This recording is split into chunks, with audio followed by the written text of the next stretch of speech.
Hello po, tataas ang pressure sa ugat mo kapag hindi mo tinigil ang mga ito. Parmanbuelva po uli. Una, biglang pagbuhat ng mabigat. Halimbawa, sako ng bigas, galon ng tubig at bakal. Kapag hindi marunong huminga habang buhat, naiipit ang dugo sa loob ng dibdib o intrathoracic pressure at nahihirapan ang puso mag-pump.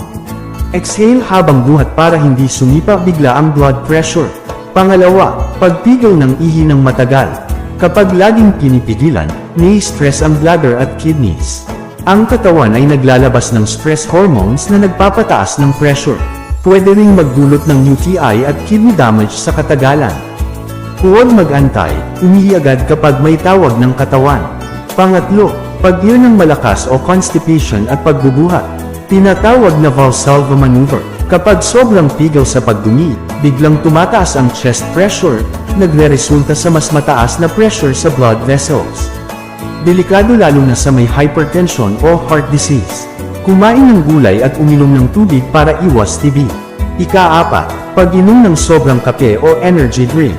Ang caffeine at stimulants ay nagdudulot ng vasoconstriction o pagkipot ng ugat, kaya mabilis tumaas ang blood pressure. Kung araw-araw at sobra, mas nagiging strain sa puso at ugat. Limit sa 1 to 2 cups lang ng kape kada araw.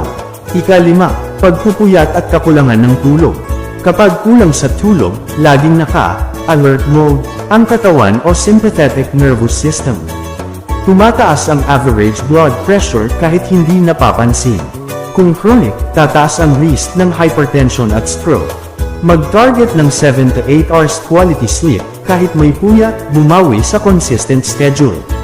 Ika-6, sobrang init o matagal sa araw. Kapag overheat ang katawan, nade-dehydrate ang dugo at nagiging malapot. Mas mahirap e-pump ng puso, kaya mas mataas ang vascular pressure. Uminom ng tubig palagi, magpahinga sa lilim tuwing tanghali. Ika-7, sobrang alat sa pagkain o lalo na instant at preserved foods. Ang sodium ay nag-iipon ng tubig sa katawan. Mas maraming blood volume, mas mataas na pressure sa ugat. Limit preserved foods at magdagdag potassium-rich foods gaya ng saging at kamote. Ika-8, pag-aalala o biglang stress response. Kapag lagi nag-aalala o madaling mag-ulat, naglalabas ang katawan ng adrenaline at cortisol. Ito ang hormones na nagpapabilis ng tibok at nagpapakitid ng ugat. Kapag madalas, nagiging permanenteng mataas ang BP. Gumamit ng stress management techniques o malalim na paghinga, stretching at panalangin. Ingat po palagi. God bless po.